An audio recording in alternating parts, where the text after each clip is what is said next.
but she bears none of that responsibility for your violent choices. And we consider her one of us, the sister survivors of your malicious attacks. When you are willed away to begin your sentence, you'll return in Bonnie's life to that forgotten and insignificant place, gone from her life forever. Amen. Thank you, ma'am.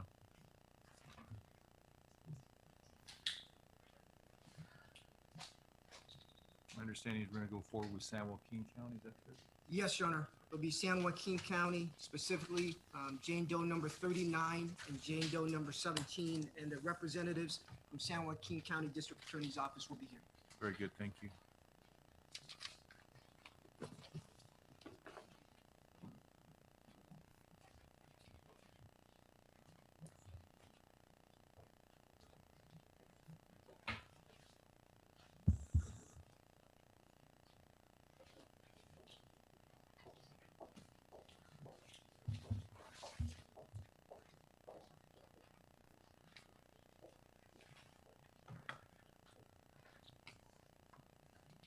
Good morning.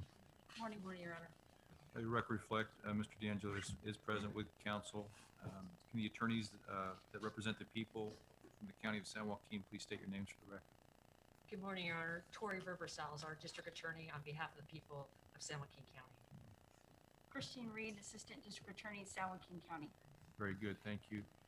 On June 29th, Mr. DeAngelo admitted to committing the following uncharged acts: kidnapping with intent to commit robbery, Jane Doe number 39, having occurred on March 18, 1978 in the County of San Joaquin, a violation of Penal Code Section 209. Rape of Jane Doe number 39, having occurred on March 18, 1978 in the County of San Joaquin, violation of Penal Code Section 261. Robbery of Jane Doe number 39 and John Doe number 17, having occurred on March 18, 1978 in the County of San Joaquin, a violation of Penal Code Section 211. False imprisonment of Jane Doe number 39 and John Doe number 17, having occurred on March 18, 1978 in the County of San Joaquin, a violation of Penal Code Section 236. Is there any victim or victim's family member that wish to be heard as to that uncharged act? Yes, Your Honor.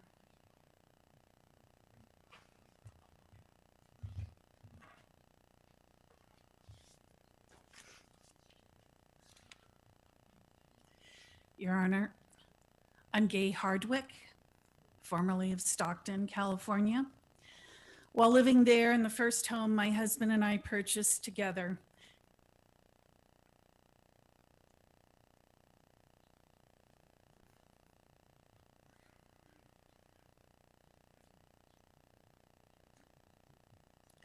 where we had so much hope for our future.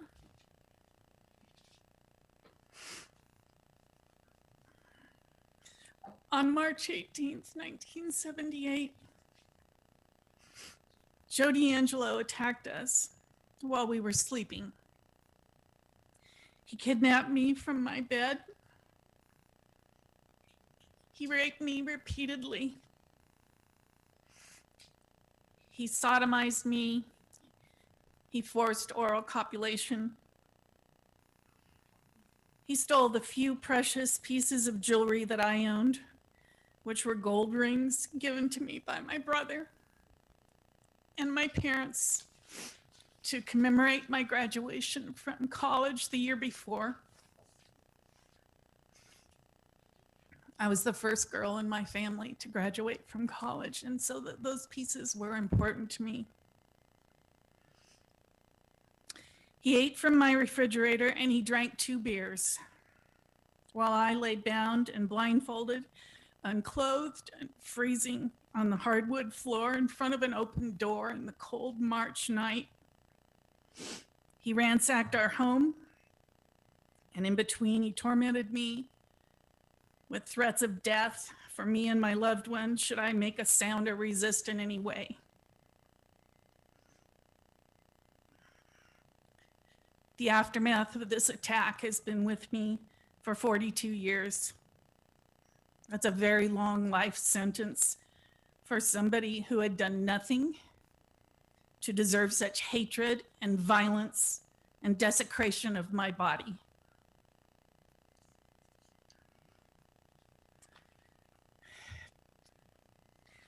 To illustrate the lasting impact of this event, I have 3 clean sheets of paper here.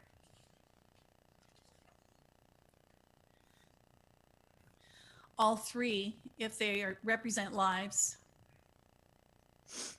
have unlimited potential in this world.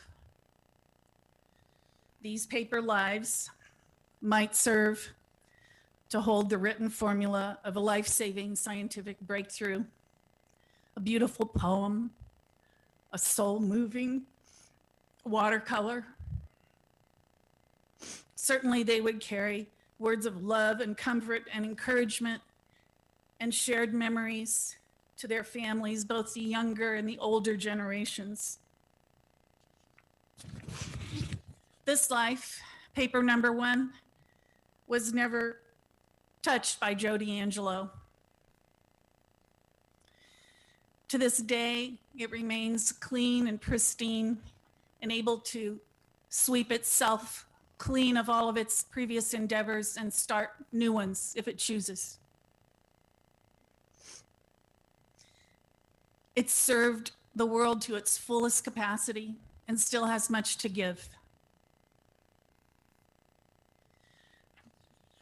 This life, no, it's okay. Paper number 2 was murdered by Joe DeAngelo. It's a life violently taken by him while satisfying his perverted, sadistic urges. This life might have contributed so much to our world, brought love and comfort and those shared memories to its grieving family members.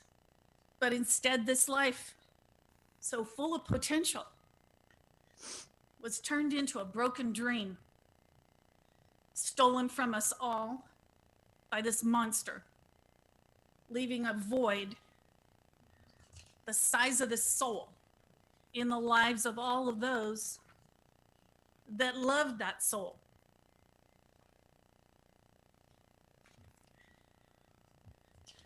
This paper represents my life.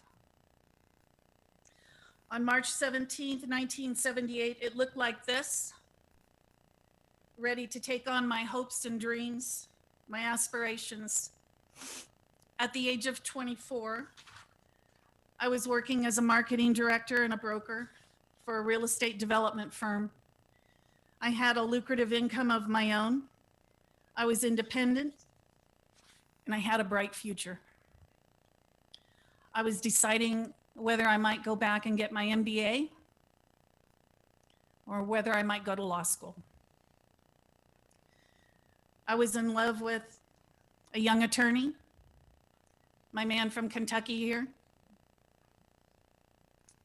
and our future seemed limitless. But then on March 18th, Joe DeAngelo broke into our home, and using his tactical police training, he was able to wake us from a deep sleep with a blinding light in our eyes, under threats of imminent death from his .357 Magnum pointed at our heads. We were bound and blindfolded, and you already know the rest of the story. I survived those repeated attacks, the hours of terror, the understanding that during those hours there was a purely evil presence in our home, a diabolical, depraved, mumbling, and weeping being in human form. Finally, he was gone. And though I had been certain that I and my loved one would die, we did not. However, our lives were never the same. This life, my life, would never again be like paper number 1. My life was now full of creases and wrinkles, And no matter how hard I tried to iron them all away and press them and smooth the lines, make it function, my life would never be the same again.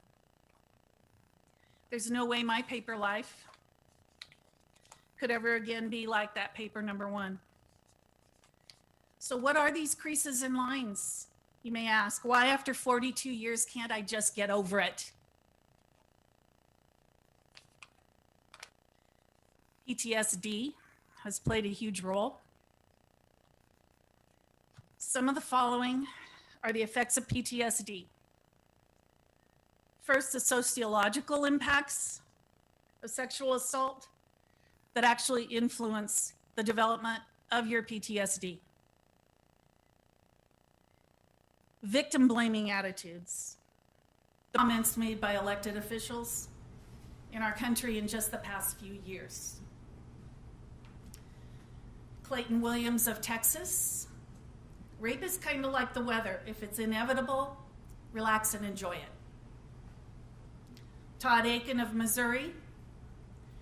If it's a legitimate rape, is there a legitimate rape? The female body has ways to shut that thing down.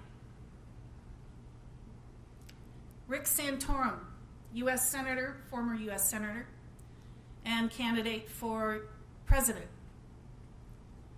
Rape victims should make the best of a bad situation. Richard Murdoch of Indiana. Even when life begins in that horrible situation of rape, that's something God intended. Not the attacker. The blame's not placed on the attacker. Jody Lobenberg of Texas. In the emergency room, they have what's called rape kits, where a woman can get cleaned out. Lawrence Lockman of Maine. If a woman has the right to an abortion, why shouldn't a man be free to use his superior strength to force himself on a woman? At least the rapist's pursuit of sexual freedom doesn't, in most cases, result in anyone's death. These are widely published and circulated quotations, and you can see these individuals saying these words on YouTube if you just Google them.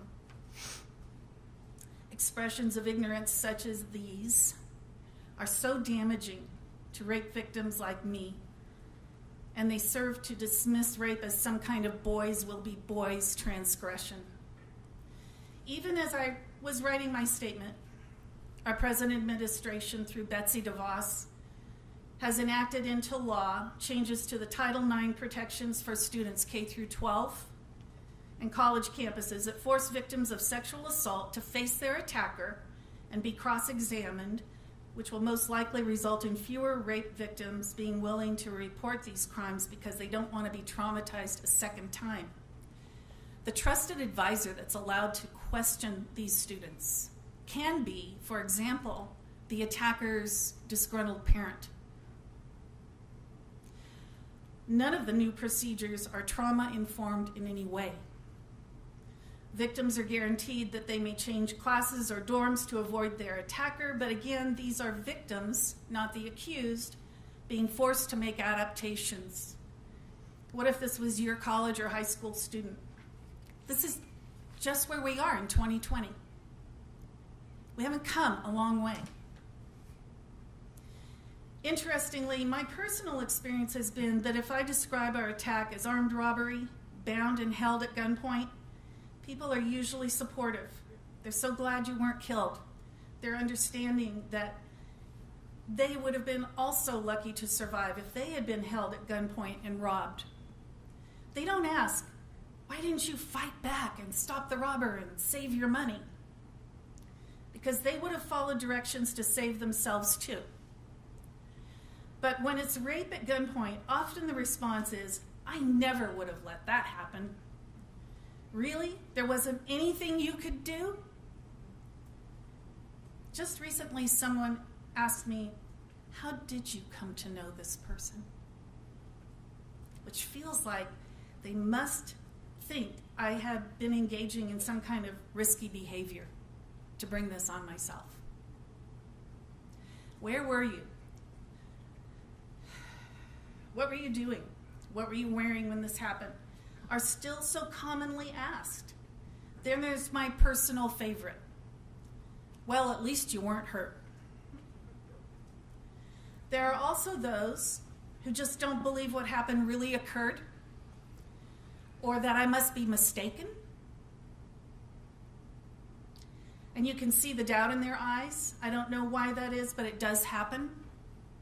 And my conclusion is that it's just plain too disturbing for their mind to have to believe the terror and the truth of it.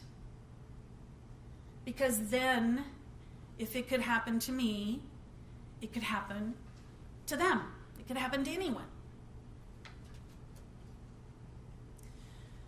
Besides the sociological impacts that contributed to my PTSD, there's the very real physiological and psychological changes brought about by the trauma of Joe DeAngelo's attacks.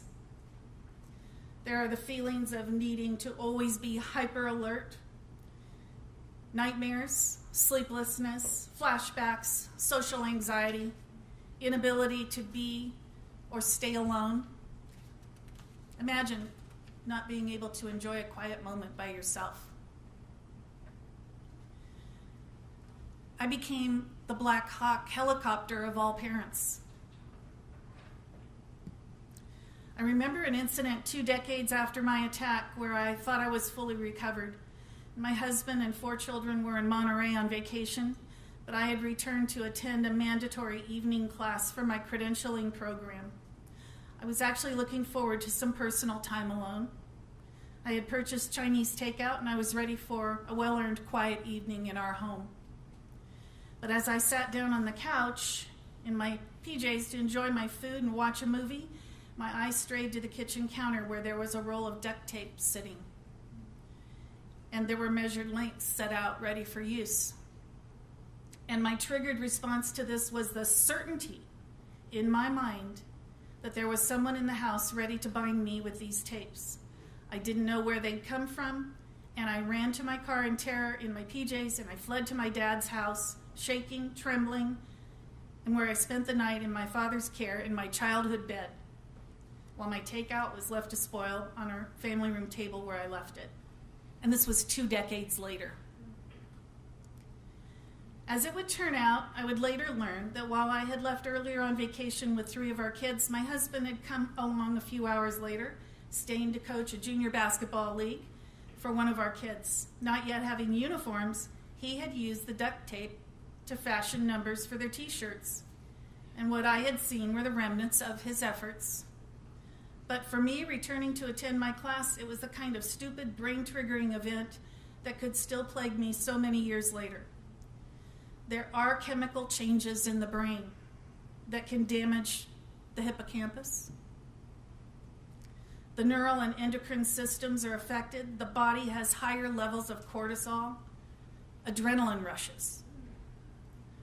Cortisol has widespread action, and its dysregulation affects other neural systems, leading to my inappropriate fear reactions and persistent mild depression.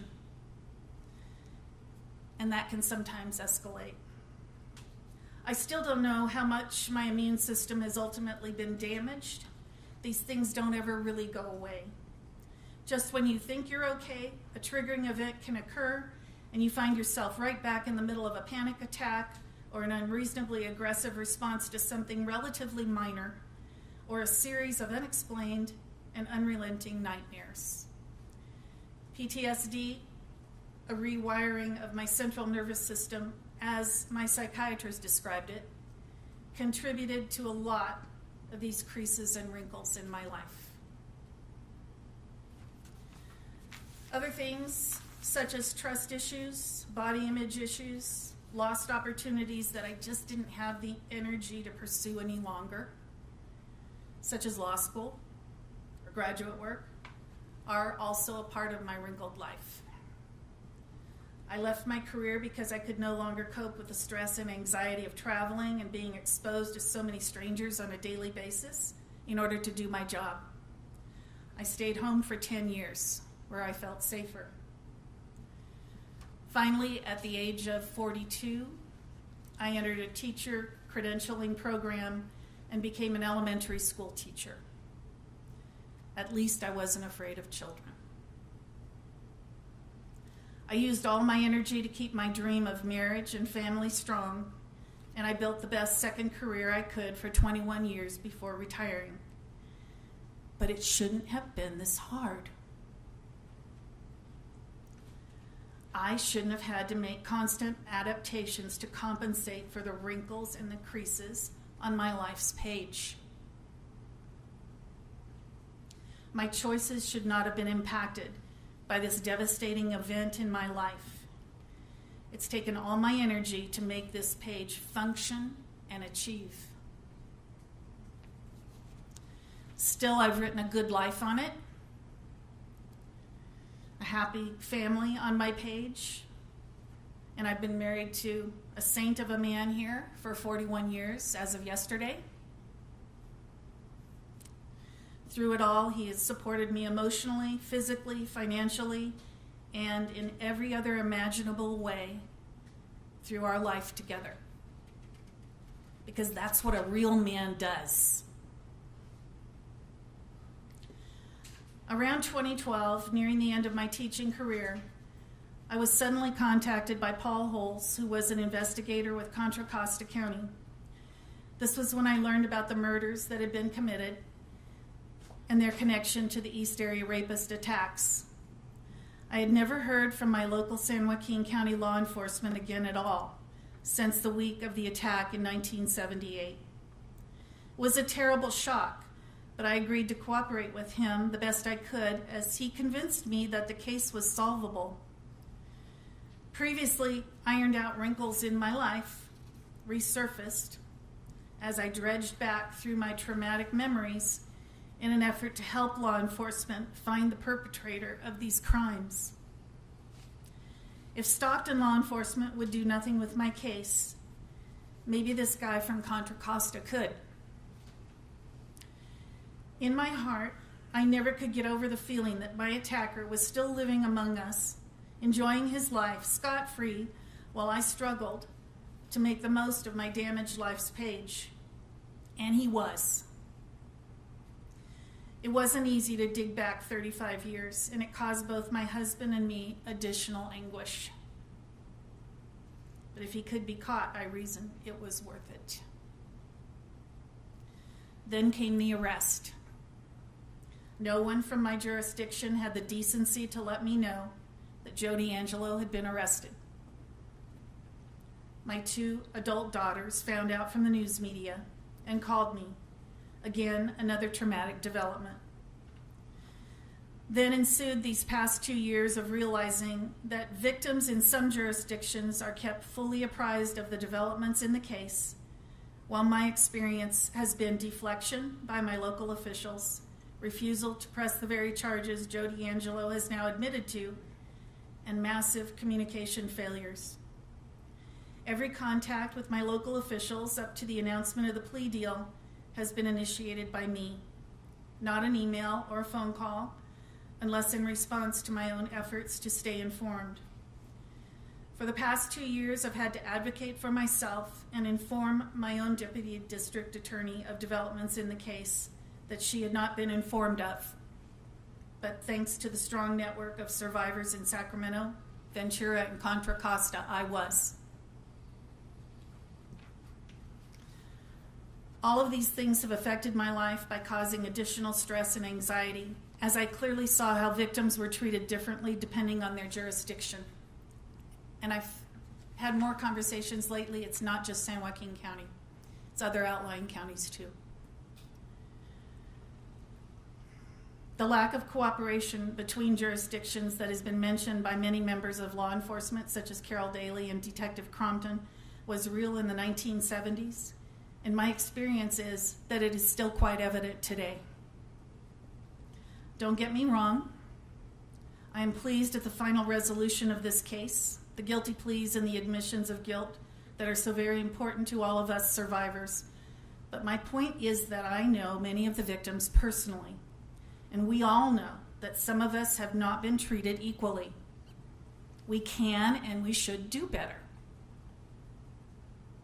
more wrinkles and creases that I've had to deal with. Finally, I want to discuss the absolute gut punch it was after the arrest to learn that I had been brutalized and raped by a full-time police officer.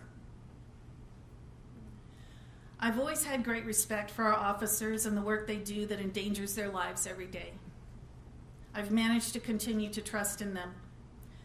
To learn that DeAngelo, sworn to serve and protect, used his training and skill set to terrorize and rape and murder for years was staggering.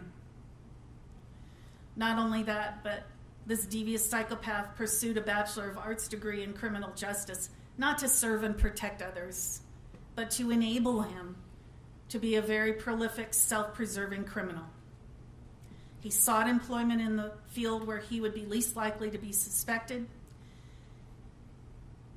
And the ultimate betrayal, he built a family structure around himself to further disguise and hide his evil, bloodthirsty, diabolical pursuits.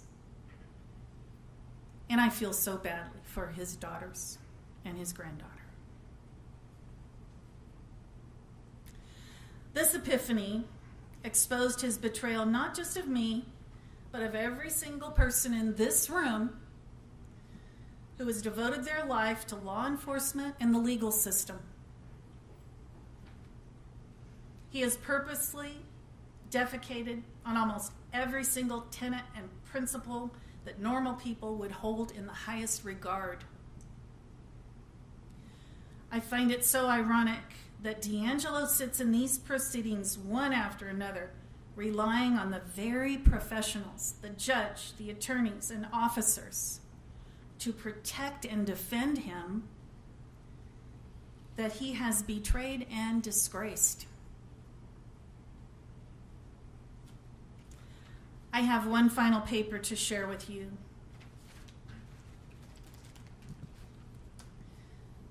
This one was once a clean, crisp, blank page full of possibilities that might have benefited the world. But it's today a toxic, steaming, evil mass of human waste, best kept sealed tightly. And there's no excuse for this. So I get that he may have been an abused child, that he experienced sad things in his life, that he had to move around a lot, that his fiance jilted him. But a lot of people go through bad times and they don't decide to be serial rapists and murderers. I and many others like me were traumatized within an inch of our lives, and we did not decide to become serial rapists and murderers. For 2 years now, I've witnessed DeAngelo devolve, dissolve, and decompose through his sheer will into this seemingly puny coward before us today. During this time, he's somehow been allowed to liquidate his home and his personal assets and transfer them to his family. It's my view that instead, all of those assets should have been impounded by the state of California to defray the costs of his legal proceedings and his incarceration. He has bargained for and obtained the removal of the death penalty, though if there was ever anyone more deserving of death, I can't imagine who. I'm certain that there is method in his madness and that his plan is to weaken himself in order to be assigned his life without parole sentence in some prison nursing home for old murdering psychopaths where he thinks he will be treated more like a patient than an inmate. It is my fervent prayer that the court and the Department of Corrections will see through his ruse and realize that he has been treated more than fairly. He deserves the fullest, longest sentencing that this court can muster, along with the recommendation that he be located as far away from his victims as possible. My wish would be that he serve his death in prison sentence within the cold walls of Pelican Bay, as far away as possible, because all of us survivors deserve the peace of knowing that DeAngelo is gone for good. We survivors can continue to try and smooth out the wrinkles in our lives. And as my fellow survivor Trish quoted recently, try to make the rest of our lives the best of our lives. We deserve that opportunity. This is opportunity that was turned into ugly choices. And when I was making this paper sculpture, and I ran it through my paper shredder, doing that to Joe's life felt pretty good. Thank you, ma'am. Thank you. Sir?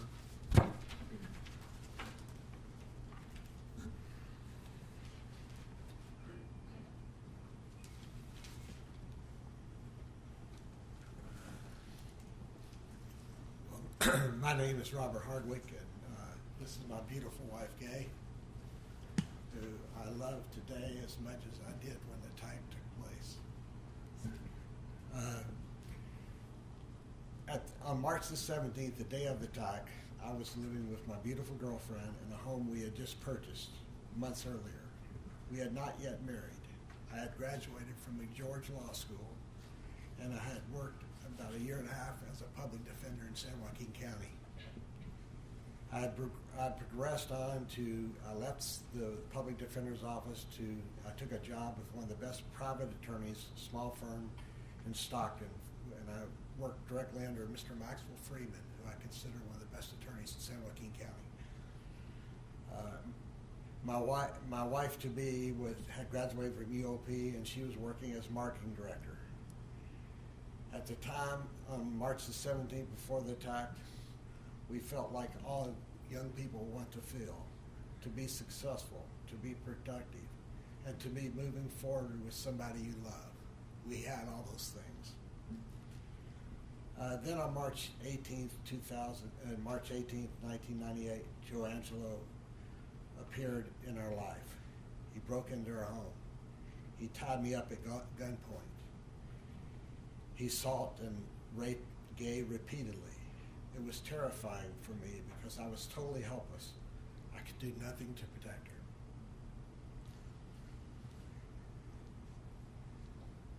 Gay was a victim of a horrible assault, and I was a victim because I would have to live for the rest of my life knowing I was helpless to prevent this attack.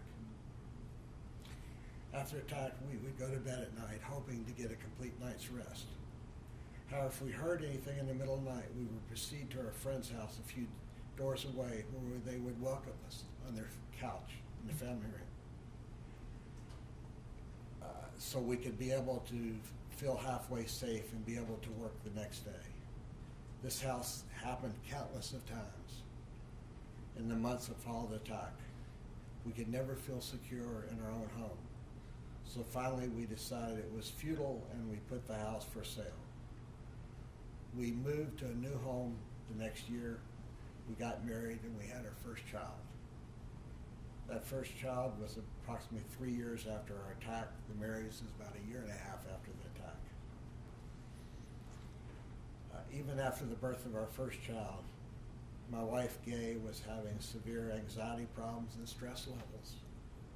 And because of this and a career that she could not handle anymore and the birth of a child, we separated.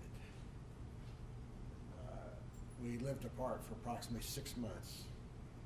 And then after that 6 months, we realized that we loved each other and we were not going to let this incident destroy our relationship. Our family grew to 4 wonderful children, 2 boys and 2 girls. All of them are educators. 3 are teachers and 1 is a school psychologist, and they all have master's degrees. And they are fine children. Again, we had decided that we weren't going to let Mr. DeAngelo, this gentleman sitting here, define our life. And we were not going to be cast aside because of this attack.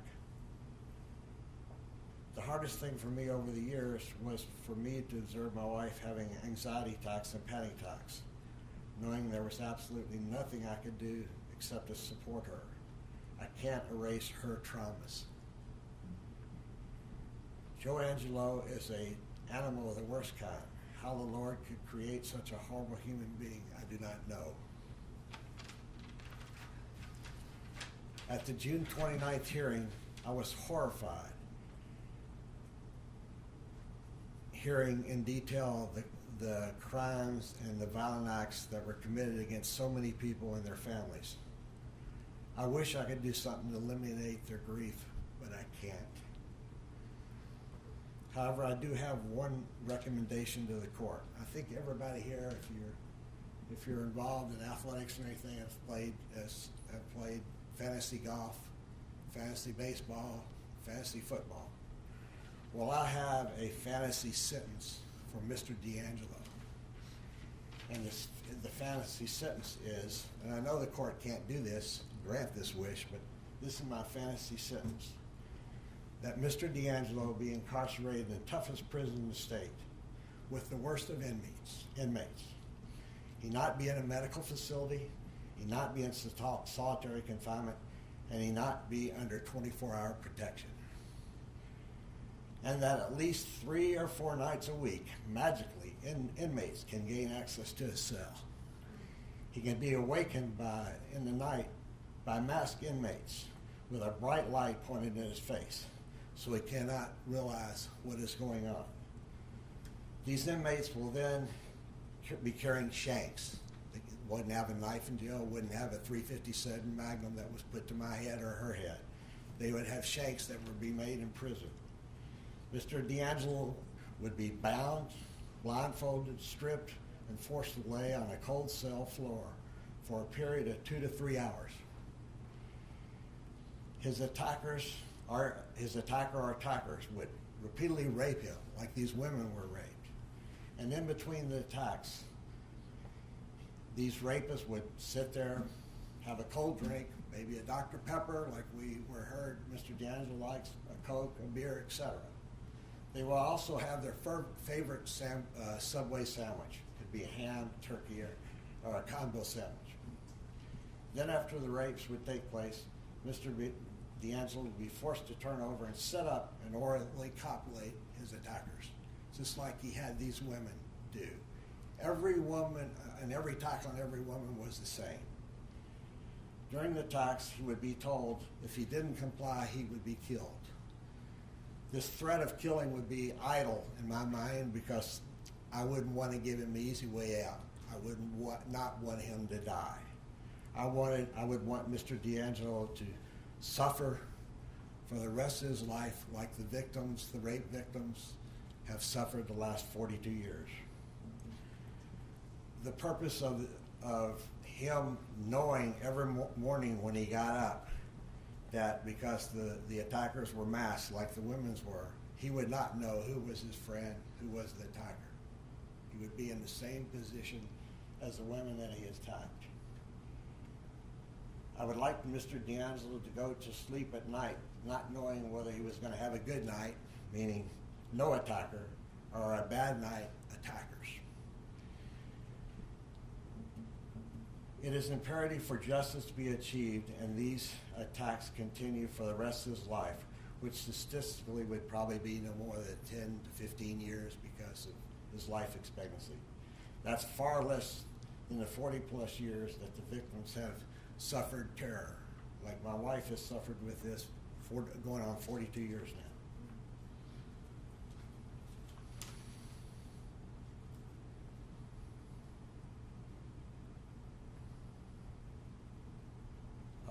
This is what I realize this is a wish list, and I know it can't happen, but again, this is a fantasy sentence. So I say this one thing to future inmates of Joe DeAngelo. If you are listening, please remember what I have said. Thank you. Thank you, sir.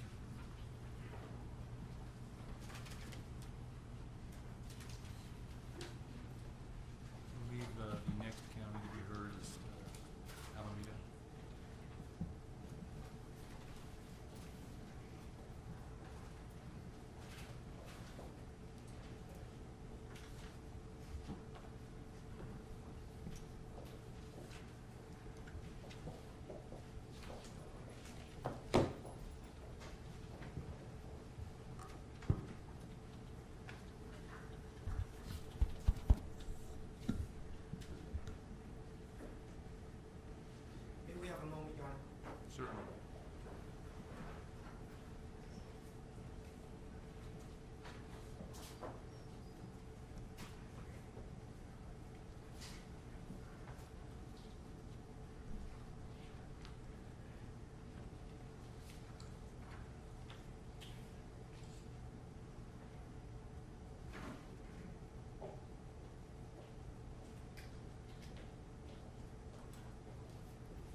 ready to proceed?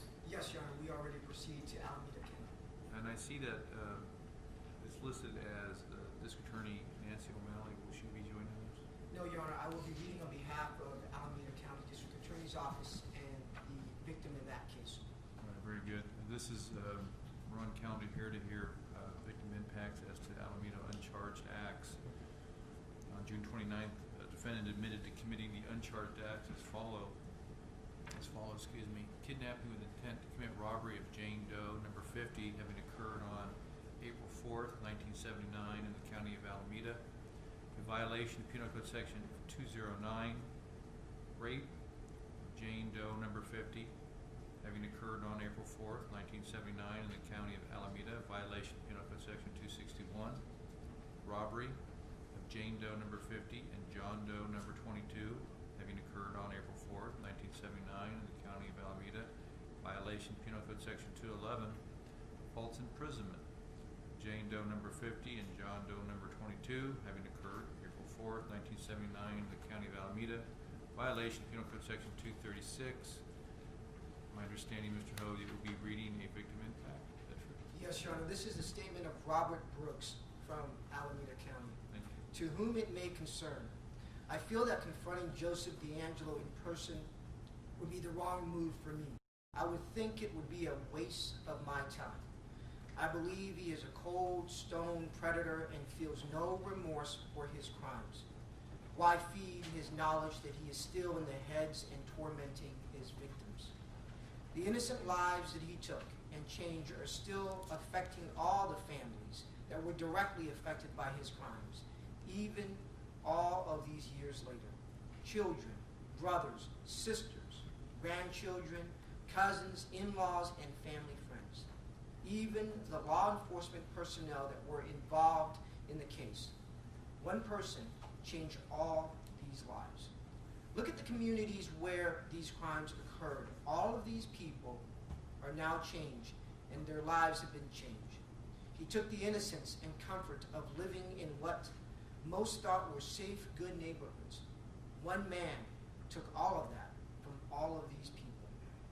This man does not deserve to be a part of society. He does not belong on this planet.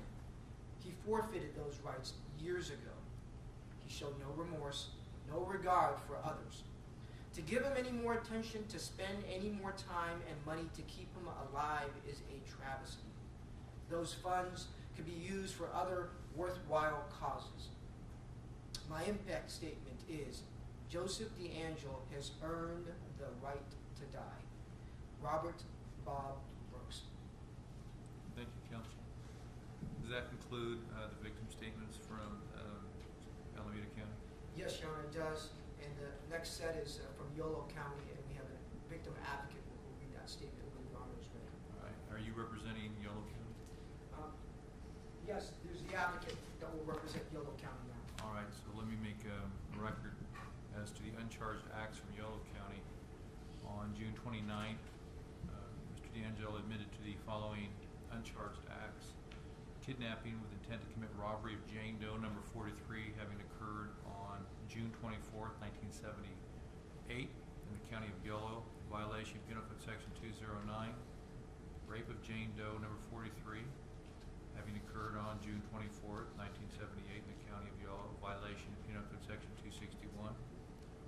Robbery of Jane Doe, number 43, and John Doe, number 20, having occurred on June 24th, 1978 in the county of Yolo, a violation of Penal Code Section 211, false imprisonment of Jane Doe, number 43, and John Doe, number 20, having occurred June 24th, 1978, county of Yolo, violation of Penal Code Section 236. My understanding, we have a victim's advocate is going to read a victim impact from Jane Doe, number 43. Yeah. Good morning, Your Honor. My name is Laura Valdez, and I'm a victim advocate with the Yolo County District Attorney's Office. I'm here representing the multiple survivors of Yolo County, but in particular, to provide a voice for these survivors that have entrusted their words to me. Dear Honorable Judge, we would like to be identified as the Yolo County couple. I was raped by the East Area rapist in the early morning of July 23rd 1978. I would like to make a victim impact statement to the court. For 42 years, we have lived with the memories of the night we were suddenly awakened by a man standing in our bedroom doorway, shouting orders with a flashlight and a gun in hand, threatening death if we resisted. We were furious that this man ruined our innocence, angry that the memories persist, frustrated that there are triggers that still remind us of this horror, and tired of enduring 40 years of fear that he might return to kill us as he threatened. But one of the police officers who hovered around us that night said, "Don't let him change your lives." So we persevered, pushed the intrusive memories away, and carried on. Traumatized, but surviving, even thriving. Then one morning, 2 years ago, my husband checked his computer for daily news, as usual, and came to me with a big hug and whispered in my ear, "They caught him." We both felt an instant lightness in our hearts, a lifting of the fear and rage we had felt for all those years. Astonished by the news. We had not thought the East Area rapist would ever be found.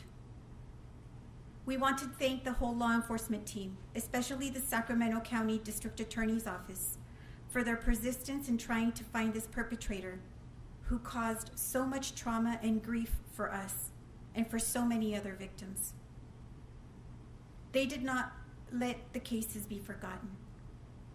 It is truly gratifying to have the closure to know that the East Area rapist is finally behind bars. Please don't ever let him out. Sincerely, the Yolo County couple. Thank you, ma'am.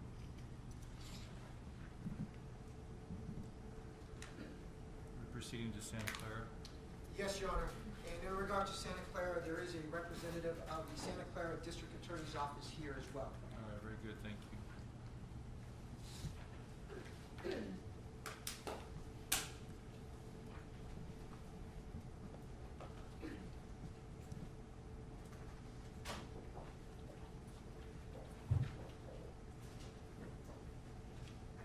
We need a moment.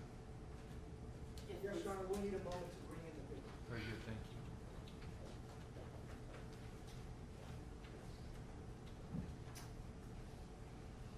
Folks, we're going to take a break around 10:30, change out court reporters.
You ready to proceed?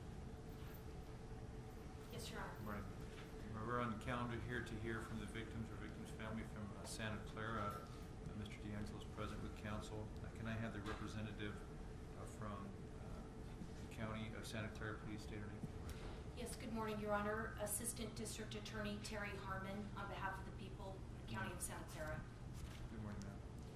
Let me read the list of uncharged acts as it relates to Santa Clara. June 29th, 2020, Mr. DeAngelo admitted to the following uncharged acts.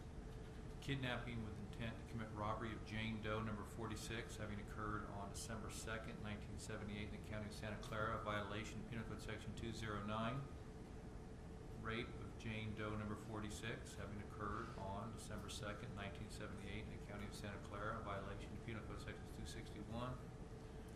Robbery of Jane Doe, number 46, and John Doe, number 21, having occurred December 2nd, 1978 in the County of Santa Clara, violation of Penal Code Section 211, false imprisonment of Jane Doe, number 46, and John Doe, number 21, having occurred December 2nd, 1978, County of Santa Clara, violation of Penal Code Section 236. Is there any victim or victim family member that wish to be heard as to those uncharged acts? Yes, Your Honor.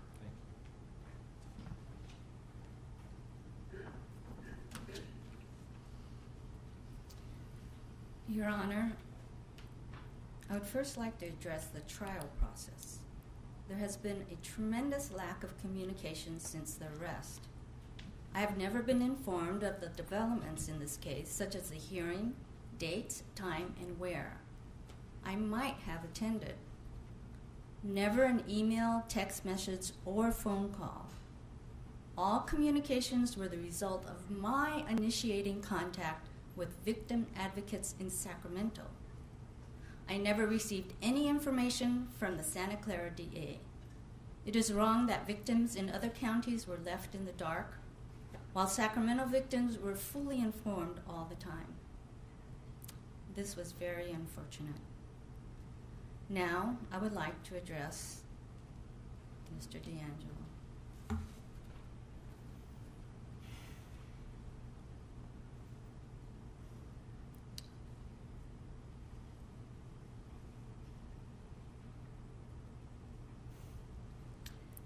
Your Honor, I would like Mr. DeAngelo to know the woman he violated to refresh his memory of one of his victims who he may have thought he broke but did not.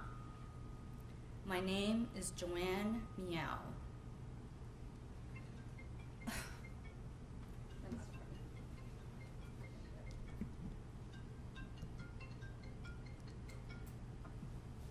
Thought I turned it off. My name is Joanne Meow. You assaulted my husband and myself the night of December 3rd, 1978. Do you remember entering my bedroom, blinding my eyes with a flashlight, as you kept pounding on the bed, yelling, "All I want is your fucking money"?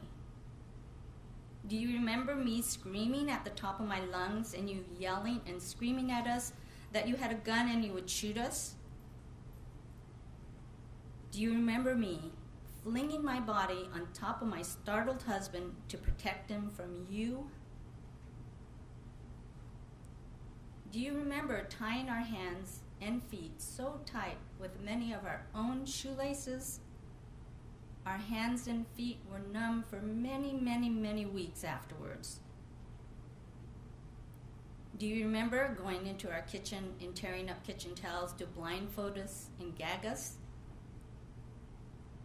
Do you remember untying my feet and dragging me to the family room? Do you remember raping me?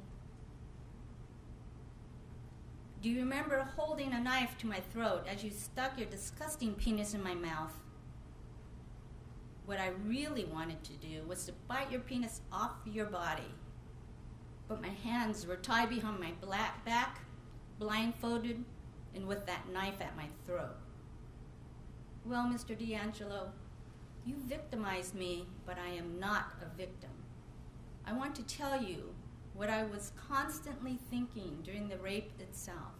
I kept on saying to myself, "You are not going to get me. You are not going to get me. You are not going to get me." I choose to live my life.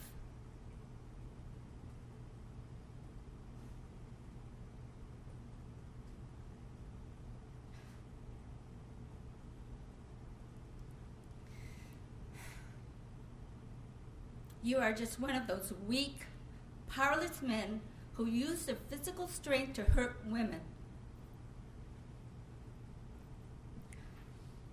This act of rape and terror you did to my husband and myself was not sex.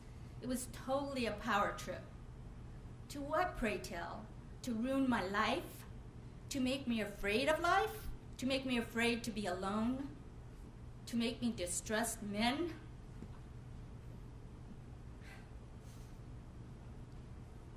Well, Mr. DeAngelo, it did not work on me. Much to your dismay, I've weathered through this horrible experience in my then young life with even more confidence, perseverance, strength, and endurance. Your illusion of power to overcome me backfired, Mr. DeAngelo. I chose to come through being a stronger, confident woman and live my life normally and not have fear dictate my life. How dare you, and how dare every man who perpetrates this lowly form of aggression towards women be even allowed to walk on this earth? I do not know your history, Mr. DeAngelo. However, I will give you the benefit of the doubt. I'm guessing somewhere in your life you experienced great pain and suffering, therefore you felt the compulsion to hurt others. Killers are not born, they are made. I'm dying to know who harmed you and made you this way. Please do tell, because therein lies the real perpetrator.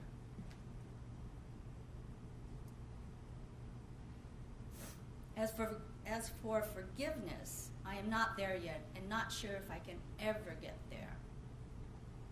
I want to release the past and move forward. So, I want to forgive that little person in you whose behavior is not what God intended. However, I also want you to pay for your many, many violent crimes so there will be justice for myself and countless, countless other women, husbands, boyfriends, children, and families of those who were so senselessly murdered.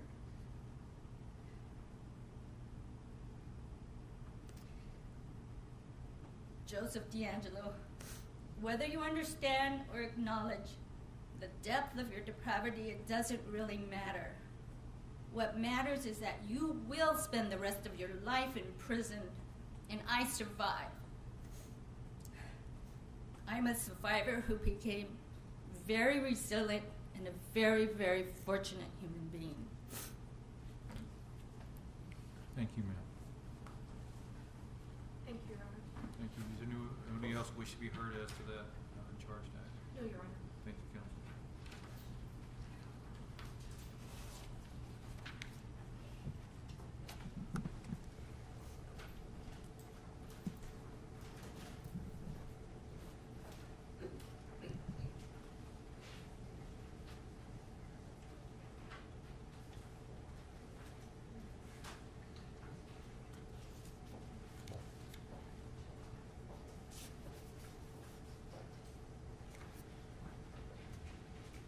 Your Honor, next up will be Contra Costa County.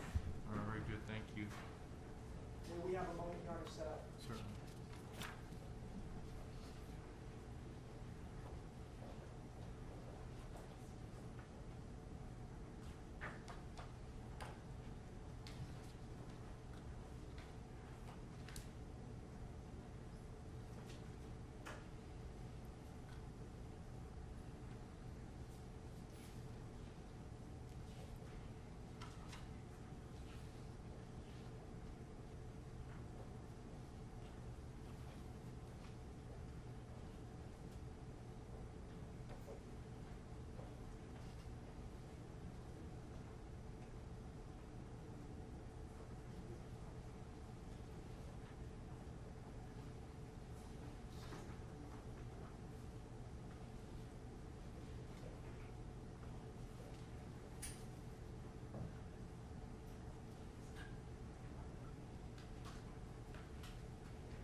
having a difficulty to make sure the audience members can see.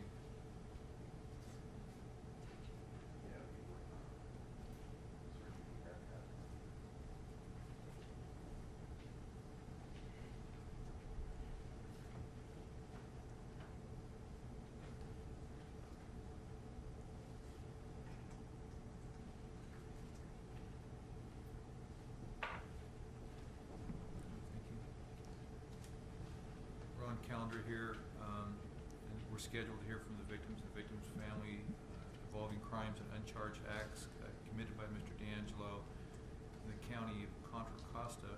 Sentencing will actually occur on August 21st. Mr. DeAngelo is present with counsel.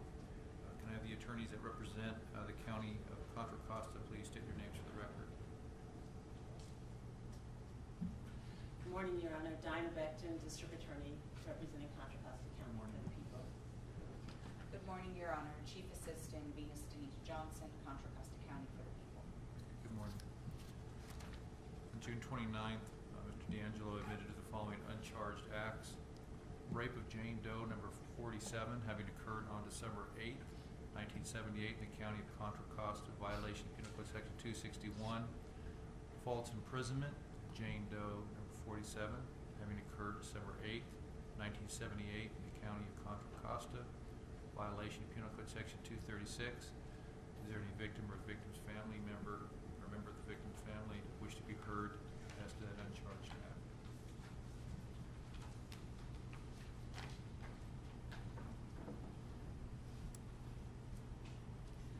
Good morning. Good morning, ma'am. Thank you to everyone that made this day possible. My name is Gladys Reeder. According to Wikipedia, I'm victim number 43, but I prefer to think of myself as Gladys Reeder, survivor number 43. I chose to make a statement today because I survived your attack on me in December 9th of 1978. After you raped me, you left me powerless, bound hand and foot, and blindfolded. 40 plus years later, it's now you that is shackled, handcuffed, powerless, and no control over your life. You left me blindfolded, but today my eyes are wide open, and I see you for the monster that you are. You took my driver's license, but you did not take my identity. You took jewelry from me, but you did not take anything of real value. You did not take my resilience. You did not take my strength, my family, or my friends. You left me broken and alone, but here I stand. I survived and I thrived because of the love and the support of my family and my friends, and I can never thank them enough for that. My next door neighbor rode in the police car with me to the hospital for an examination, body fingerprinting, and to collect DNA. My friend, who is here today, went to the house where that horror had taken place to pick up clothes and personal things for me to wear after the hospital visit. She took me to her home to stay with her as long as I needed. She rode BART with me so that I did not have to be afraid to go to work, although she had absolutely no reason to go to the city except to make sure that I was okay. The rapist knew who I was, but I did not know who he was, and that haunted me. She helped me not only to function, but to laugh again. She's been with me from the time I left the hospital until the sentencing. At the time of the rape, she went across town to help me. Today, she went across the country to stand with me. What a friend Thank you. Now, here we are, all strong women, not victims, and having our say to a madman. And as for the depraved one here, he no longer has control, nor does he have any power over me or any part of his own life. I will not devote any more words or thoughts to a worthless scum that could do such despicable things. I'm moving forward. Thank you. Thank you very much, ma'am.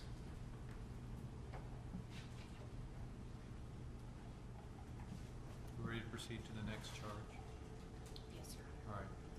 On June 29th, the defendant entered guilty plea to count 23, charge of kidnapping with intent to commit robbery of Jane Doe number 10, having occurred on October 7th, 1978 in the county of Contra Costa, a violation of Penal Code Section 209. In addition, the defendant admitted to the following uncharged acts: rape of Jane Doe number 10, having occurred on October 7th, 1978 in the county of Contra Costa, a violation of Penal Code Section 261. Robbery of Jane Doe number 10 and John Doe number 9, having occurred on October 7th, 1978 in the county of Contra Costa, a violation of Penal Code Section 211. False imprisonment of Jane Doe number 10 and John Doe number 9, having occurred on October 7th, 1978 in the county of Contra Costa, a violation of Penal Code Section 236. Does anybody wish to be heard as to count 23 or any of the uncharged acts? I will read the statement on behalf of John Doe number 9 and Jane Doe number 10, Your Honor. Very good, thank you, counsel. You may proceed. On an October evening in 1978, our lives went from the tasks and concerns for being a responsible, caring parent of a 1-year-old, concerns for career and life direction, to a fight for our lives and the survival of our family. It would change how we looked at our world. Where might we go to be safe? And how would we respond to the trauma of personal violation, sexual and physical assault, and personal humiliation? There would be questions of who we could trust and if we had done something to bring this upon ourselves. What could we have done differently? Who would do this and why? How would we close our eyes at night, now knowing that being vulnerable could cost us our lives and the lives of those we loved? I struggled with the personal guilt of should I have done more to protect my wife, our family? Was I a coward for not responding more aggressively, unpredictably? Or was I an example of self-control, discipline, doing what I needed to do moment by moment to stay alive and keep my family alive? Why wasn't I more observant of my surroundings? Why couldn't I remember the license plate of the vehicle on the side of the house? I struggled with nightmares of violent, brutal acts that I wanted to inflict on this cowardly individual. I felt hate that I had never known and wanted him to suffer and feel my pain. It was pure evil. We struggled as a couple and nearly lost our marriage. We were two wounded people attempting to find a way to heal, support and love each other when each was trying to reconcile their own anger, fear, emotional and physical trauma. We each met with psychologists in an attempt to work through our issues. We struggled, got alarm systems, didn't go to bed without checking behind doors and in closets. We knew that we couldn't stay in the home where we were traumatized, so I took a job in Fresno, where we moved hoping to close this terrible chapter in our lives. We were committed and determined not to let these hours in October of 1978 define who we were and what we were to become. With continued spiritual work, periods of counseling, many self-help books, and couples workshops in combination with the tincture of time, the pain was not as intense. The nightmares weren't as frequent, and we were able to continue with what I would consider a healthy and normal life. However, our family was forever changed. My sister won't go to bed without checking her doors and making sure she's not followed home. My niece won't keep her drapes open on the first floor because she's afraid of an intruder, and yes, we still have an alarm system in our new home. I check doors before bed and lock behind doors and in closets. I have a shotgun under my bed, and I run simulations of what I would do during the night if he were to come back. 40 years later, I wonder what we were meant to learn from this experience. How blessed we are to be alive. What does it mean to forgive ourselves and others? What does it mean to be Christian, to turn the other cheek? If we are all created in God's image, how do I find that image in Mr. DeAngelo? If God is present in each of us, how can someone be so evil? I'm sure that those hours in October did not define me or my family, but it did change us, our view of the world, and a deep realization of what evil the human spirit is capable of. Thank you, Your Honor. Thank you. Well done, counsel. Ladies and gentlemen, I'm going to give defense counsel a break, as well as switch out court reporter and give a chance for press to take a break as well.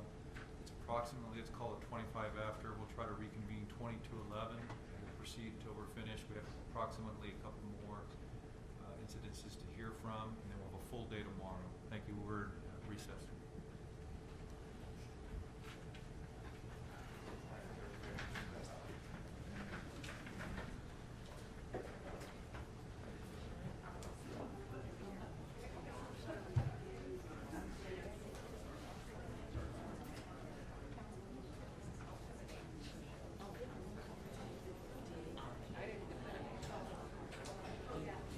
I'll send you the names. Yeah.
my addiction.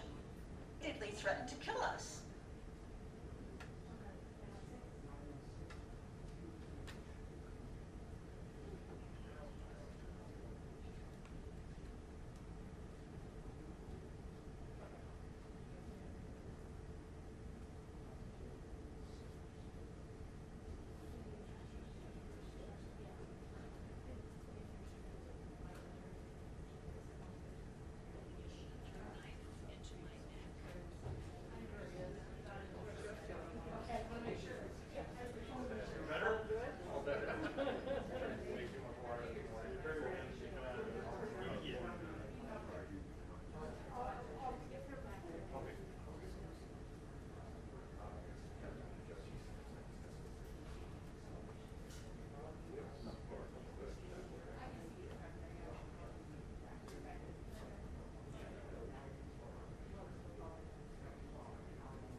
Yeah, I'm here, Doug.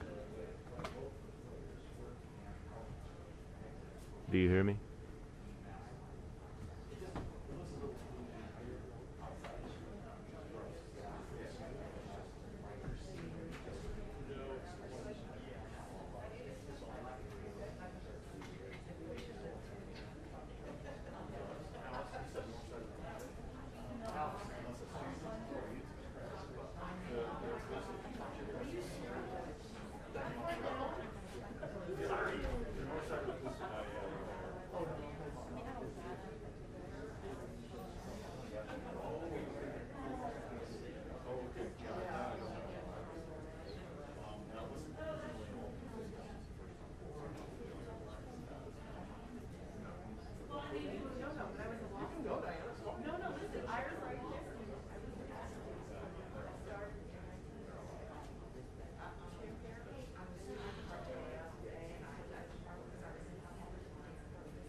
you know these mics are hot in here. So you know, yeah.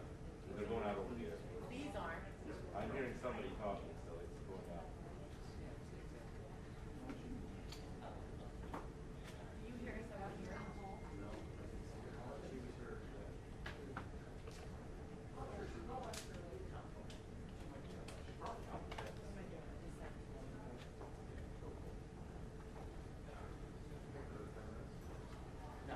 Okay. Yeah, it's just in the room. Gotcha. Thank you. Not very I sensitive think about it's that. probably coming off the mic. I think it's Yeah. It's coming over the speaker. So Yeah. I gotta- So no, it's going to our satellite. So anything that's. Oh, gotcha. Yeah. I can't stop that. Yeah. I know.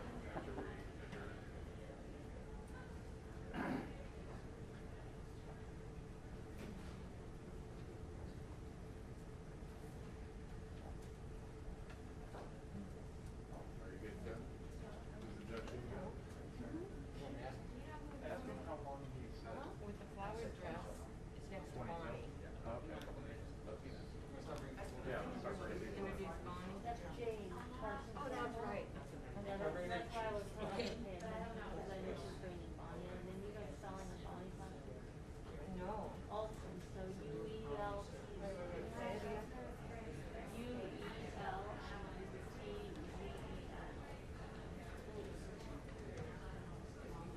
Wow. And Bonnie, Yeah, BON. Parsons dash Sanders. She had.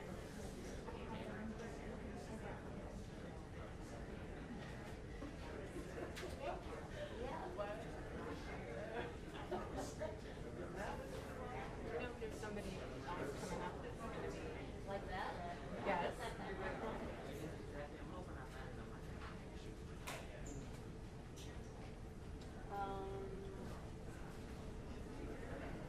No, I don't believe so. Got enough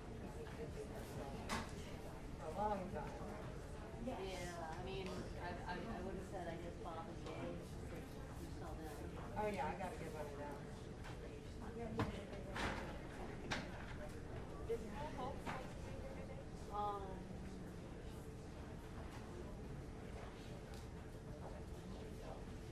I know he'll be here tomorrow. Okay.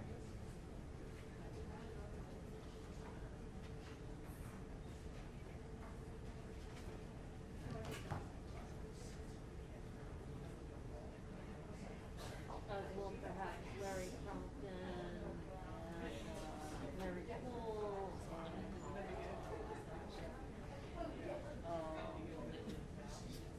one other, in course, Carol. But one other, in Orange County, I should remember her name, Erica. Everybody go ahead and double check your cell phones, make sure they're turned off. I think those are the only two that I could do. Crumpton, C-R-O-M-P-U, and he's Contra Costa.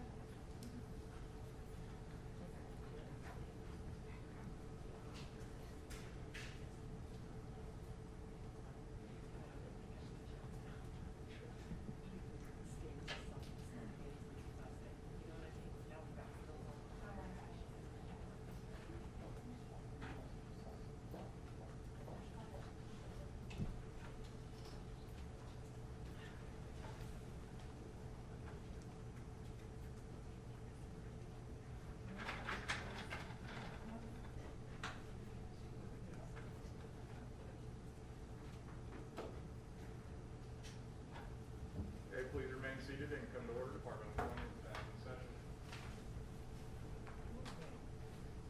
Thank you. We're back on the record. Mr. DeAngelo is present with counsel. People are represented as well. Are we on to count 23? Or did we just do 23? I believe incident number 72, Your Honor. Very good, thank you. Furthermore, the defendant admitted that he committed the following uncharged acts: rape of Jane Doe, number 49, having occurred on June 25th, 1979 in the county of Contra Costa, violation of Penal Code Section 261, false imprisonment of Jane Doe, number 49, having occurred on June 25th, 1979 in the county of Contra Costa, violation penal code section 236. Does anybody wish to be heard as to that incident? Good morning, Your Honor. Good morning, ma'am. My name is Mary Burward. On behalf of myself, my family, both living and departed, from the bottom of my heart, I want to thank the dedicated professionals whose relentless pursuit of justice resulted in the capture of the person that I used to refer to as that man. The man we know as Joseph James DeAngelo. I'm forever grateful to all of those involved in making it possible to bring him here to justice so he can be held accountable for all of these crimes, even the ones outside statute of limitations. I'll start by saying that impact, it doesn't go away. We live with it. It moves in and out of the blind spots, the rear view mirror of our lives going forward, and it's always there. I want to share with you some thoughts from 13-year-old Mary and bring you up to date with the 54-year-old Mary you see here today. When I was 13 years old, I lived with my father and my sister. We lived in Walnut Creek. It was a happy place. It was a lovely court. It was a lovely life. On June 25th, 1979, at 4 a.m., Joseph James DeAngelo forced his way into my home, into my life, into my room. A child's room, personally decorated with hand-painted hearts and rainbows, and quotes about love and kindness decorated the walls. Heart and rainbows and unicorn mobiles hung from the ceiling. It was a child's room. He raped me. He stole my innocence, my security, threatened my life, threatened the lives of my family. I was 13 years old. That night, afterwards, I had to break the ties on my legs, thinking mind over matter, mind over matter, mind over matter. I had to open my bedroom door with my hands tied behind my back.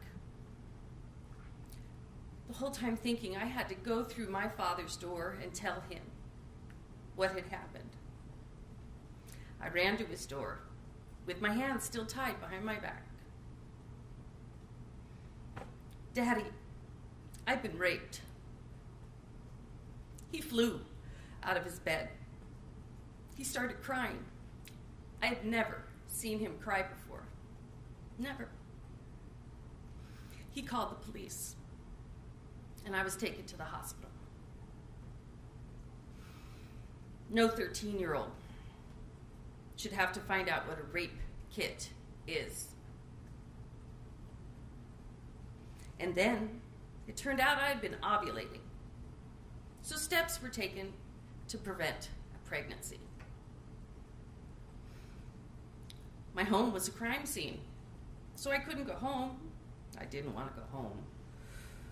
So I was taken from the hospital to my mom's house, where a string of people I didn't know continued to ask embarrassing questions, and I wanted none of it. Horrifying questions I didn't even want to have to think about again. My family couldn't hide the agony in their faces. When they looked at me, I knew it wasn't my fault. I knew that. It wasn't my fault. But I also knew that the sight of me caused them pain. There are things you can't unsee. Eventually that night, they took me back home. And when I went to kiss my dad goodnight, I asked him if I could sleep with the lights on. His voice cracked, when he told me yes. He had already installed locks on my door. For years, I would sleep with the lights on. I would get out of bed. Right after I'd lock the door, I'd get out of the bed, go back, check the lock. Wake up every morning at 4 a.m. Check the lock again, and lay there and wait until daylight. When summer was over and 8th grade began, I would get ready for school. I was up early, 4 o'clock. I would leave the house, and as soon as I left and stepped out that door, a neon sign lit up my forehead, and it said, "Raped." And I couldn't turn it off. So I had to be brighter than that sign. When I went to school, I tried to prove that I was no different than I had been before. Dad tried to return my life to normal. He devoted more time and attention to me. I was a cheerleader. He was a cheerleader's dad. He painted the house a different color. He changed landscaping. He put extra security locks on all the doors, but nothing could fix it. I didn't feel safe there. Cheerleading helped me. My friends helped me. They would take me on vacations. They had me stay with them in their homes because I didn't want to be at home. Last thing I wanted to do was be in that house. Just anything they would do to make sure that I would feel like the normal 13-year-old Mary, not that girl who'd been raped.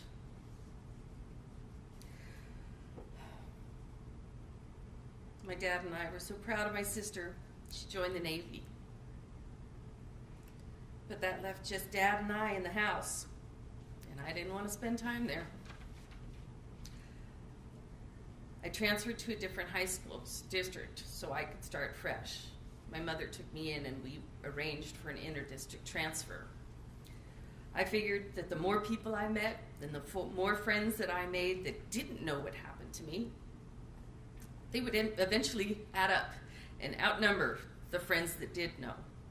Oh, I kept my old friends, and I made new ones, and I've got a lot of friends. My dad was there for me. He supported me. He was all in. He encouraged me. He was my biggest fan, and he was my compass. 2 days before my 16th birthday, on April 15th, 1982, I woke up and found my father dead. He was in his bed. He had died of a massive heart attack. He was 49 years old. I believed that he died of a broken heart. If I hadn't been raped, I thought my father would still be alive. And that man killed him slowly. My mother moved back home. She'd been sober for 5 years, and now it was just us. Inside, I felt broken. I had been left to move on without my strongest supporter. Thinking to myself, I wasn't important enough. I really didn't matter. I was somehow unworthy. But I had my mom and my sister and an extended family of friends, mentors, and teachers. These people were my army. In my 20s, I worked in retail, always wondering if I would run into him and not know it. I began drinking, doing a lot of partying, kept me numb. In my 30s, I struggled with long-term relationships. But I built a family that goes beyond bloodlines. And they are my army. Special people, my army. In my 40s, I had learned that there was a task force that had put together to solve this case. But my clock ran out at 40. I wouldn't be able to get justice. Then I spoke with Paul Holes, and he knew my case. Oh my God, he knew my case. He was working on it. He really was, because he knew the details.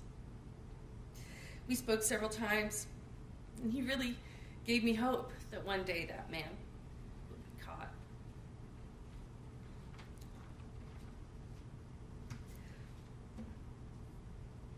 Then, a week after my 52nd birthday, on April 24th, he was captured. I'd be consumed now with the details of my assault. Now I had to see them through adult eyes. The darkness was overwhelming. I reached my lowest point at 53, and I had to change. I ended my drinking career. I'm now in a much stronger place. I've got a clear head, and I'm here. On June 1st of this year, I got a call from the DA's office telling me that that man was going to admit to my crime. A weight was lifted off my shoulders, and it sounds crazy or cliche, but it's not. A weight. I had no idea how heavy this weight was. I've been carrying it for so long. I've lived longer with this weight than I've been on this earth. I've had it longer than I've been on this earth without it. But it was gone. I didn't realize how important it was, but it was gone because he would be here admitting in a court of law what he had done to me. Finally, I can go forward. I have justice that I've been waiting for, and I never thought I'd get it. I have a full second half of my life ahead of me, and you've got what you got. However, 13-year-old Mary needed justice. If only back then, someone could have said to me with confidence, if they could have said to me that one day he'd be caught and one day he'd be held accountable. I can't help but think what a difference that would have made for my future. Thank you very much. Thank you very much, ma'am. Are we ready to proceed as to count 25? Just one moment, Your Honor. Certainly.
We're ready to proceed, Your Honor.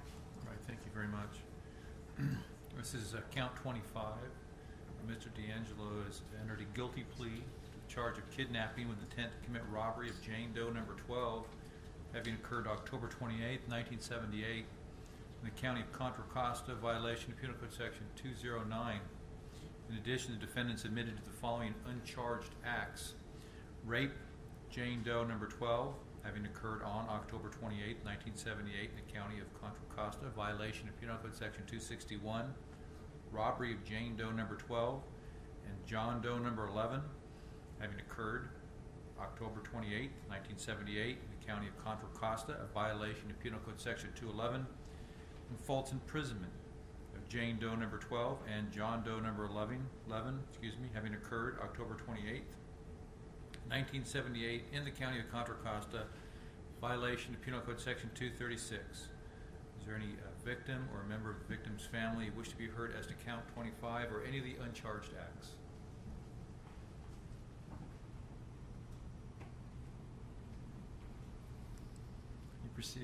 You may proceed when you feel comfortable to do so.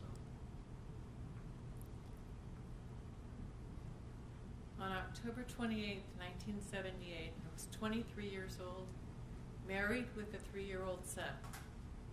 We were moving to our new house, and this was our last night in the old house. That night I encountered you, Joe, perpetrator of these horrific crimes against so many victims, of which I am one. And my life, my world, changed permanently. Probably one of our most fundamental and primal fears is of the boogeyman, who attacks people in the middle of the night while they are asleep. That is what you did to me. I encountered pure evil when you awakened me and thrust me into a nightmare of fear and violence. I believed with every fiber of my being that the night would end in my death. Well, I survived, but the nightmare that began that night has never ended. I was terrorized, raped, and threatened in the most horrific and intimately personal of ways that night. After a few hours, the attack ended, and you disappeared back into the night from whence you came. However, my persecution has continued for 41 years and 10 months. Your Honor, I'm aware that I have been restricted from addressing the coward who victimized me directly. I'm sorry, but that leaves me feeling victimized once more. Ma'am, you address Mr. DeAngelo if you choose to address him. Thank you. 32 years after my attack, in 2010, one of the Contra Costa investigators on my case, whom I should have trusted, wrote a book in which he libeled me in the most disgusting and repellent manner. Again, my victimization continues. The sheer terror my family and I experienced on October 28, 1978, has never been far from my mind. I still cannot go anywhere without wondering if another sick, evil degenerate is next to me in the produce section, behind me in the checkout line, following me to my car, or stalking me in some way. The attack I suffered so many years ago left me with the constant and painful awareness that brutality, cruelty, and abject evil always pose significant and present risk to me. My marriage ended 7 months after we were attacked. Any statement from myself would be remiss if I failed to mention my ex-husband, who was also a very real victim that night. I'm sure he has also suffered. He had some issues that negatively impacted his life and lifestyle, to the point where he is now unable to meet the most basic threshold of competence, and not even capable of appearing and speaking on behalf of himself. He should not be forgotten. There are other large disturbing factors that are constantly with me. My inability to sleep at night without medication, and the need of a nightlight. Even then, I have difficulty sleeping through the night, and some nights are entirely sleepless. It is difficult for me to trust other people. I struggle to establish and maintain normal relationships. I find it extremely difficult to be optimistic or spontaneous in virtually every situation and circumstance. My father and I were very close. We shared a love of water skiing. That was my thing, my hobby. My father taught me to water ski at 3 years old.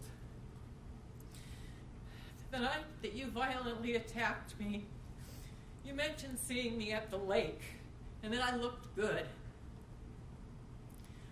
I've never water skied again.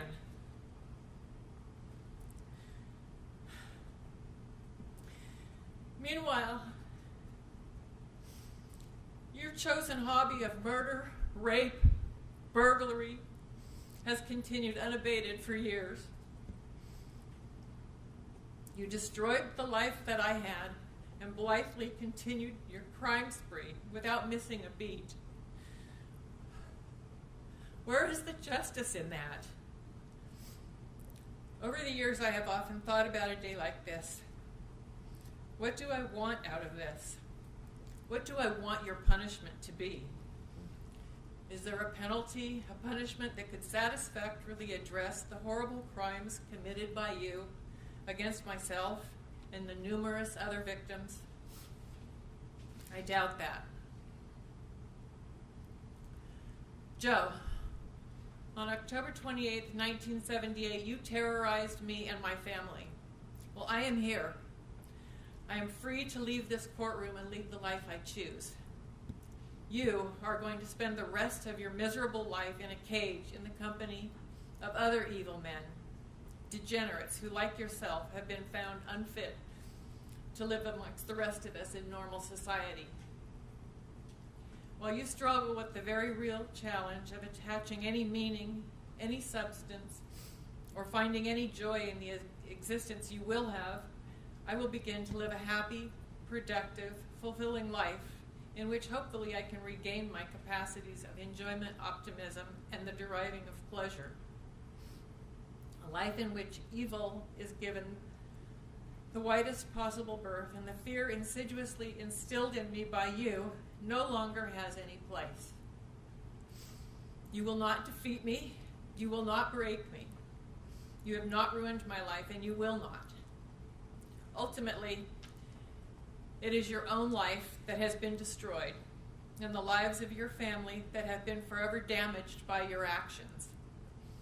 The evil that you visited upon so many innocent victims is finally coming home where it belongs, with you.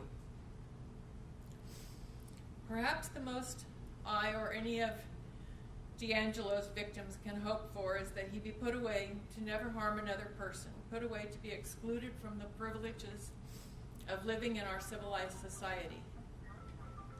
At minimum, he does not deserve to live among us, to thrive among us, to ride his motorcycle, or to enjoy a delicious pot roast whenever he has the inclination to do so. He deserves nothing.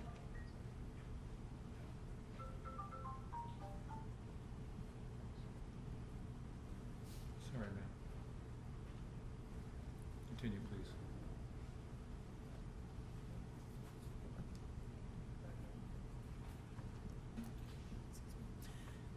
Perhaps the most I or any of DeAngelo's victims can hope for is that he be put away to never harm another person, put away to be excluded from the privileges of living in our civilized society. At minimum, he does not deserve to live among us, to thrive among us, to ride his motorcycle, or to enjoy a pot roast whenever he has the inclination to do so. He deserves nothing. It disturbs me greatly that this man, this monster, has lived the overwhelming majority of his life in freedom without consequence or paying any penalty for his inhuman and monstrous conduct and crimes. What I hope to achieve when I leave here today is for me to stop bearing that penalty. This coward has been a specter haunting my thoughts and dreams continuously since he attacked me so many years ago. When I leave here, my hope is that any thoughts of him will wither and die in my mind, just as he will wither away, be forgotten, and eventually die inside the confines of the California Department of Corrections.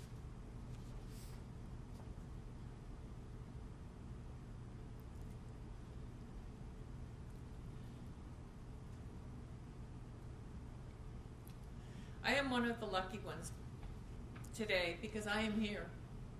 I'm able to speak on my own behalf. It is especially important that we never forget that at least 13 voices were forever silenced by the horrific conduct of this perpetrator. Your Honor, I am aware that a plea agreement is in place, and Joe DeAngelo's punishment is entirely within your purview. If what I want and feel has any importance to you, however, I would respectfully ask that you consider sending him to the California State Penitentiary at Pelican Bay, California. Sending him away from the centers of our society to the dismal isolation of Pelican Bay, where he will not only be out of sight, but hopefully out of mind as well, would be a great healing blessing, not only to myself, but also to most of his other victims with whom I am in touch. In closing, I thank Your Honor, and I thank this court for the opportunity to address the court. Thank you, ma'am. Does that conclude Contra Costa's participation at this point? It does, Your Honor. Thank you. All right, thank you, counsel. Mr. Ho, do we have anything further today scheduled?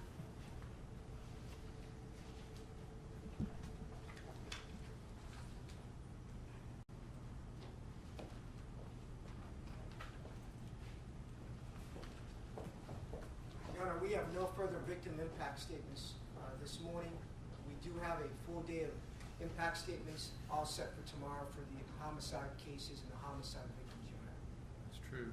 All right, ladies and gentlemen, that'll conclude today's hearing. We'll start back up 9 o'clock sharp, and I anticipate a full day. We're in recess.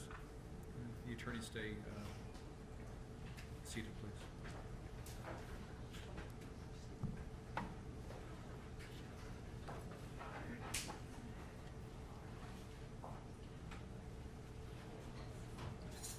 Step off the bench and come back in a second.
That's going to conclude this portion of the proceedings. We're going to head clear the courtroom, except for the attorney's case.